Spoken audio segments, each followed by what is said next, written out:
오늘 우리에게 주신 하나님의 말씀은 사무엘하 5장 13절부터 25절까지 말씀입니다. 사무엘하 5장 13절부터 25절까지 말씀을 저와 여러분들이 한 절씩 교독하겠습니다.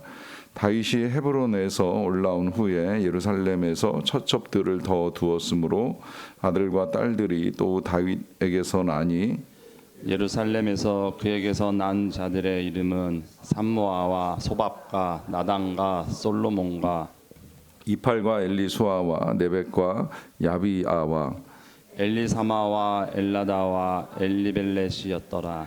이스라엘이 다윗에게 기름을 부어 이스라엘 왕으로 삼았다 함을 블레셋 사람들이 듣고 블레셋 사람들이 다윗을 찾으러 다 올라오매 다윗이 듣고 요새로 나가니라. 블레셋 사람들이 이미 이르러 르바임 골짜기에 가득한지라.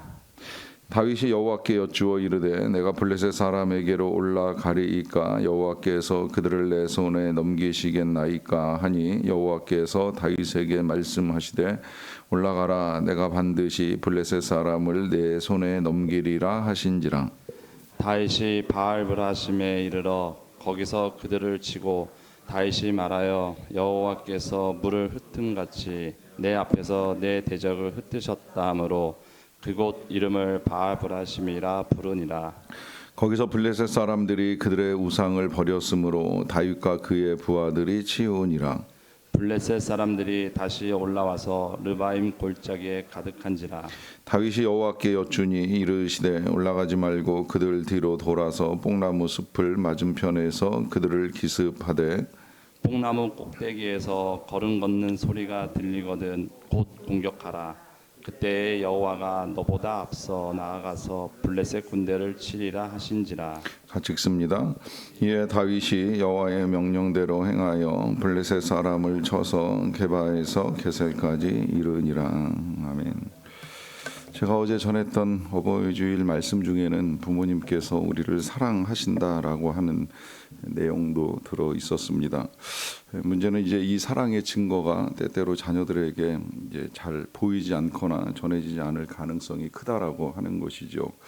특히 이제 부모의 사랑이 자녀의 성장 과정 중에 이 어렸을 때 육아에서 이제 많이 나타나게 되는데 이제 그 시기는 부모는 기억할지라도 자녀는 거의 기억을 하지 못합니다. 그러다 보니까 자신이 성장하는 과정 중에 어떠한 사랑을 받았는가 하는 것에 대해서 인식을 하기가 어렵습니다.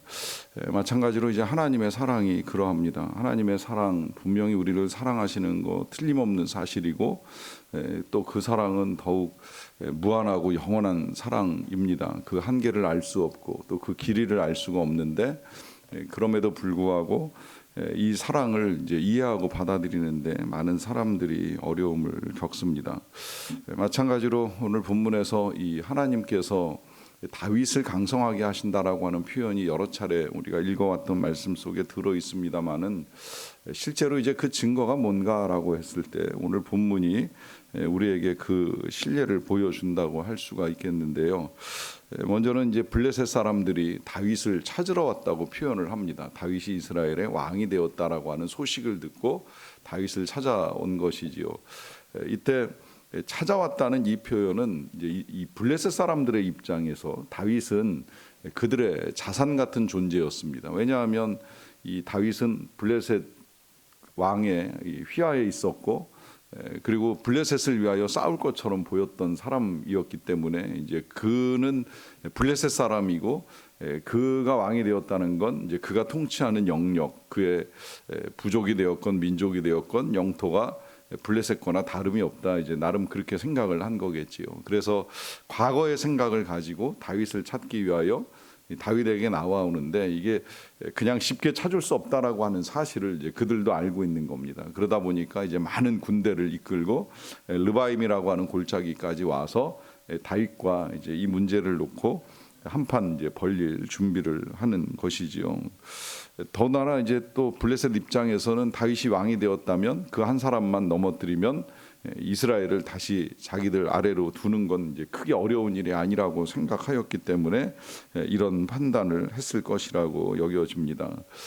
이와 같은 소식을 전해 들은 다윗은 이제 이 전쟁을 치르기 위한 이제 준비를 해나가는데 그 첫 준비는 오늘 본문에서도 기도함으로 하나님께 나아가는 것입니다. 그리고 이때 하나님께 나아가는 이 기도는 이제 질문과 대답으로 이어지는데요. 19절 말씀입니다.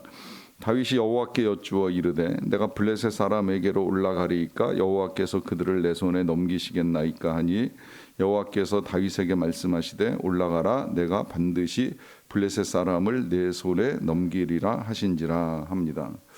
여기서 이제 먼저 확인하게 되는 것은 다윗이 이렇게 지금 어려운 상황 속에서 하나님의 음성을 듣는 이제 습관을 가지고 있었다는 것과 그 습관을 이 상황에서 그대로 이제 활용하고 있다라고 하는 것이죠. 이미 다윗은 시글락에서부터 시작을 해서 이 이스라엘의 왕이 되기까지 그리고 이후에도 계속 이렇게 어떤 어려운 상황 때마다 이제 하나님께 질문하고 하나님의 음성을 듣습니다. 그리고 하나님의 뜻을 여쭙니다. 그리고 그 뜻을 따라갑니다. 이렇게 보면 우리 쉽게 하는 표현으로 절대 하나님보다 앞서가지 않는 모습을 우리에게 보여준다고 할 수가 있겠는데요. 말씀을 묵상하고 준비하면서 이제 그런 생각이 들었어요. 이렇게 다윗처럼 여쭤보고 들어보고 하면서 할 수 있으면 정말 좋으련만 모든 사람이 그렇진 않잖아요. 우리가 지난 금요일에 선교사님 통해서 들었던 것처럼 질문을 했을 때 그 즉시로 하나님의 답이 온다고 하면 뭐 더할 나위 없이 좋다고 생각을 합니다. 그런데 매번 그런 경험을 하지 않습니다. 뭐 그날 선교사님도 하나님께 나아가서 내가 오늘 밤에 단판을 지어야 되겠다라고 생각을 했을 때는 적어도 한두 시간은 기도해야 응답이 오는 거 아닌가 이제 이런 생각을 하셨다고 하는 말씀도 하셨고요. 저 같은 경우에는 3박 4일 금식하면서 하나님의 뜻과 음성을 구했지만 마지막 날 마지막 예배를 드릴 때까지 하나님께서 저에게 들려주신 아무 응답이나 메시지가 없었기 때문에 굉장히 고통스러운 마음으로 금식을 했던 기억도 가지고 있습니다. 이와 같이 이제 하나님께서 즉각적으로 응답을 하실 때도 있지만 그렇다면 하나님의 응답이 없으면 어찌해야 하는가라고 하는 의문이 생길 수밖에 없는데요. 그런 질문들 가운데 제가 금요일 날도 아주 짧게 언급을 해드렸습니다만은 또 그 언급은 이 선교사님이 받았던 응답이기도 한 것인데요. 그것은 그 상황 속에서도 하나님을 신뢰하고 믿고 기다릴 수 있겠느냐라고 하는 거예요. 그야말로 벼랑 끝에서 끊어질지 모르는 밧줄을 붙잡고 언제까지 매달려 있어야 되느냐라고 하는 질문을 할 때 하나님의 응답이 없다면 그 밧줄을 붙잡고 끝까지 기다릴 수 있는 믿음을 가져야 한다라고 하는 것이죠. 자칫 조급하면 이제 내 힘으로 하고 싶은 마음이 있고 어떻게든 풀어보고 돌파하고 싶은 욕심이 생기는 건 너무나 당연합니다. 여러분, 사울의 실수가 거기에서 시작이 되었습니다. 전쟁은 임박했고 사무엘 선지자는 나타나지 않으니까 내 힘으로 제사라도 빨리 드리고 전쟁을 해보면 되지 않을까라고 하는 그 조급한 생각이 결국은 그 자신과 민족 전체에 화를 불러온 것입니다. 질문했다면 들으셔야 되고 들었다면 순종해야 되고 만약에 질문했는데도 들리지 않는다면 신뢰하고 기다리는 믿음이 필요합니다. 이때야말로 정말 하나님께서 나를 사랑하신다, 또 내가 기도하는 모든 대상을 사랑하신다는 믿음을 가지고 기다림이 필요합니다. 그렇게 해서 뭐 하나님의 음성이 들린다면 더할 나위 없이 좋겠지요. 그래서 다윗은 지금 이 하나님의 뜻에 따라 이제 바알 브라심이라고 하는 곳에 이르러서 그들을 치고 이제 이야기를 합니다. 여호와께서 물을 흩음같이 내 앞에서 내 대적을 흩으셨다라고 하는 고백입니다. 이 지역의 지명이기도 한데 바알이 물을 흩는 것 같이 지금 하나님께서 이곳의 모든 물들을 다 흩으셨다라고 하는 고백을 통하여서 오늘도 변함없이 전쟁의 승리는 다윗이 거두었지만 그 영광은 하나님께 돌리는 모습을 보여주고요. 더불어서 이제 이 하나님께 여쭙고 들은 것의 결과에 따른 모든 영광을 통해 하나님께서 하셨다는 사실을 보게 됩니다. 여기까지 이제 하나님께서 강성하게 하신 거 틀림이 없는데요. 여러분, 이렇게 지금 하나님의 사람이 강성해지는 역사를 이루어 갈 때에 사단이 옆에서 이렇게 지켜보면서 박수 쳐주고 응원하고 잘한다고 칭찬하고 인정을 해주겠습니까? 절대 그렇지 않지요. 만약에 하나님의 사람이 아무것도 하지 않고 손 놓고 무력하게 있다고 한다면 그런 사람은 굳이 건드릴 필요가 없습니다. 그런데 뭔가 좀 해보려고 하고 하나님의 뜻을 따라 열심히 순종하며 그 영광을 드러내며 살아가려고 하면 사단은 절대 포기하지 않습니다. 그러다 보니까 이제 또 다른 어려움이 임할 가능성이 없지 않아 있는데요. 지금 똑같은 일을 이제 이 다윗이 다시 겪는 거예요. 그래서 블레셋 사람들이 1차적으로는 완전히 패하고 다 흩어졌어요. 심지어 그들이 패해서 도망갈 때에는 그들의 우상을 버렸다는 말씀이 성경에 기록이 되어 있습니다. 이 말은 그들이 우상을 들고 나왔다는 이야기고 우상과 함께 전쟁을 치르면서 승리를 기대한 거예요. 근데 막상 이 다윗의 군대에 의해서 패하고 흩어지게 되니까 우상을 들고 도망갈 겨를이 어디 있겠습니까? 더더군다나 그 우상이 아무 도움이 안 된다는 걸 분명하게 알아버렸으니까 이 우상들 다 내던져 버리고 그리고 이제 다윗의 부하들은 그걸 치우기까지 하는 일이 벌어졌는데 그렇게 해서 블레셋이 굴복하고 끝나는 것 같았는데 그런데 이제 이 블레셋이 다시 한번 또 올라와서 이 골짜기에 가득한 모습을 보여주는 거예요. 근데 이때에도 이 23절에 보시면 다윗이 여호와께 여쭈는 것으로 이제 이 전쟁이 시작이 되는데 이것을 우리가 좀 주목할 필요가 있습니다. 왜냐하면 굉장히 위험한 상황이에요. 이때 위험하다는 건 전쟁이 위험한 것이 아니라 다윗의 승리의 경험이 위험한 겁니다. 한 번의 승리를 경험했기 때문에 이 녀석들 봐라 이러면서 얼마든지 또 쉽게 생각하고 나아갈 수 있는 그런 상황이거든요. 이것은 사람이 이와 같은 승리와 영광에 이제 도취가 되게 되면 그때로부터는 이제 하나님보다 자신의 경험을 의지할 가능성이 굉장히 커집니다. 그러하기 때문에 이러한 질문 없이 얼마든지 이제 내 힘으로 해볼 수 있다는 생각을 하고 나서는 가능성이 크거든요. 실제로 이 이스라엘 백성들이 가나안 정복 전쟁을 할 때 첫 번의 여리고성 전투는 하나님의 뜻대로 그 성을 돌면서 전쟁을 잘 치루었지만 두 번째 아이성 전투를 치르러 들어갔을 때 참패하고 돌아오잖아요. 그 원인을 아시죠? 그 이유는 인간이 그만큼 교만해진 거예요. 경험을 의지하고 또 이 틈에 내가 내 사익을 취하는 게 뭐 그렇게 큰 문제가 되겠는가 이런 생각을 가지고 나갔던 전투가 자신과 많은 사람들에게 고통을 가져다주는 결과를 초래합니다.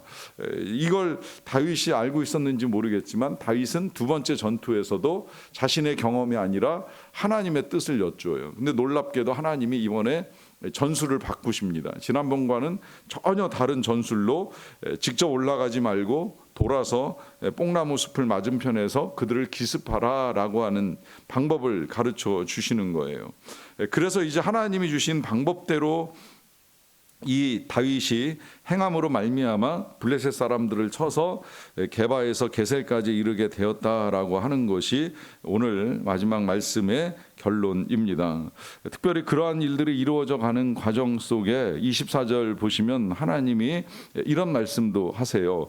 뽕나무 꼭대기에서 걸음 걷는 소리가 들리거든 곧 공격하라. 그때 여호와가 너보다 앞서 나아가서 블레셋 군대를 치리라 하시는 이 말씀을 통해서 지금 하나님이 앞서 이 전쟁을 치르신다는 사실을 분명하게 밝혀주고 하나님께서 앞서 가신다라고 하는 이 약속 속에는 하나님이 승리를 주시겠다라고 하는 말씀까지 담겨 있는 것이죠. 그래서 실제로 하나님이 앞서 가신 전쟁의 승리를 거두는 기쁨을 누리게 되는데 이것이 지금 이 다윗이 누리는 하나님의 강성한 은혜라고 할 수 있습니다. 그리고 그 은혜는 하나님께서 앞서가셔서 다시 말씀드리면 선행하셔서 막아주시는 은혜라고 할 수가 있겠는데요. 저는 이와 같은 은혜를 우리가 경험하기 위하여서도 더욱 이제 우리의 기도가 필요하다라고 생각을 합니다.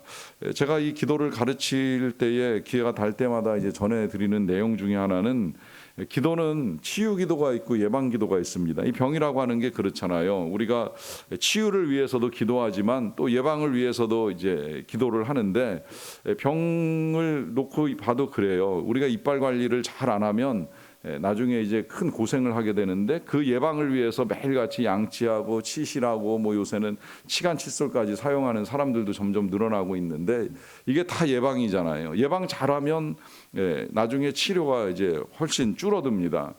마찬가지로 이 기도라고 하는 거, 현재 일어나고 있는 일들 때문에 하나님의 도우심을 구할 수도 있지만, 그러나 이렇게 사전에 하나님의 뜻을 여쭙고 듣고 순종해 나가는 과정을 통해서 하나님이 앞서가셔서 미리 다 예비하시고 예방해 주시는 일들을 하는 거예요. 그 가운데 이제 우리는 하나님이 주시는 승리와 영광을 누리는 것이죠. 자, 여기까지 지금 이제 하나님께서 다윗을 강성하게 하신 증거라고 한다면, 그러면 우리를 사랑하시는 증거는 과연 무엇인가라고 하는 질문으로 시작을 했을 때, 그 증거는 성경에 수없이 많지만 그 가운데 가장 핵심적인 증거는 우리 예수 그리스도를 통해서 우리에게 나타내 주신 하나님의 확증이지요. 그것은 아들을 내어주시는 사랑입니다. 유일하신 아들 예수 그리스도를 우리에게 내어주심으로 말미암아 하나님께서 얼마나 우리를 사랑하시는가 하는 사실을 완벽하게 드러내신 거예요. 그래서 이 사실 분명히 알고 믿는다면 우리 앞에 있는 어떤 전쟁, 어떤 질병, 어떤 사고, 심지어 사망이나 능력자나 권세자들이라도 우리를 우리 주 예수 그리스도 안에 있는 하나님의 사랑에서 끌을 수 없다라고 하는 믿음을 가지고 우리는 살아갈 수 있습니다. 오늘도 그 사랑이 저와 여러분들에게, 그리고 우리가 기도하는 모든 분들에게 임하리라 믿는 믿음을 가지고 사랑을 믿고 나아가는 저와 여러분 다 되시기를 간절히 축원합니다. 기도하겠습니다. 하나님 감사합니다. 오늘도 사랑하셔서 좋은 날 주셔서 감사합니다. 깨워주셔서 감사합니다.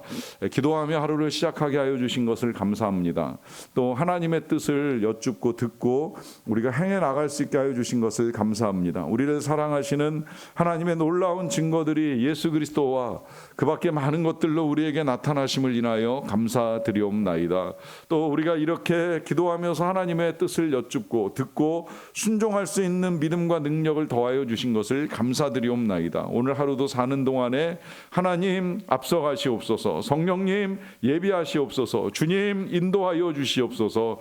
그래서 주님 따라가는 길에서의 기쁨과 은혜를 맛보고 능력을 맛보고 사랑을 맛보고 우리 아버지 하나님께 감사와 영광을 올려드리는 우리 모두가 되게 하여 주시옵소서.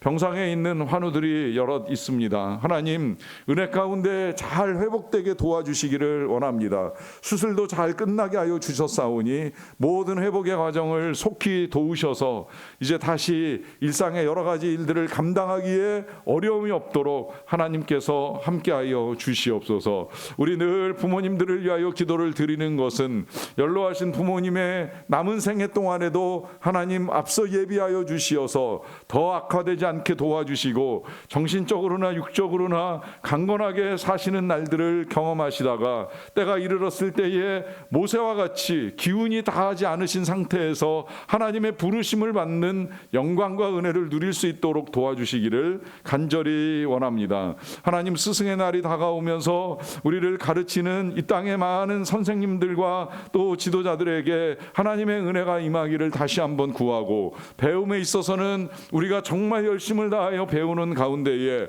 영적으로나 지적으로나 모든 면에서 잘 성장해 나가는 은혜를 누릴 수 있는 자들이 다 되게 하여 주시옵소서. 선교사님들을 도와주시기를 원합니다. 휴식 중이시라면 회복할 수 있는 은혜를 더하여 주시고, 사역 중이시라면 사역에 필요한 능력과 재정과 무엇보다 하나님을 믿는 믿음과 또 민족과 영혼을 사랑하는 마음을 더하여 주시기를 간절히 원합니다. 모든 것 감사드리옵고 예수님의 이름으로 기도하옵나이다. 아멘.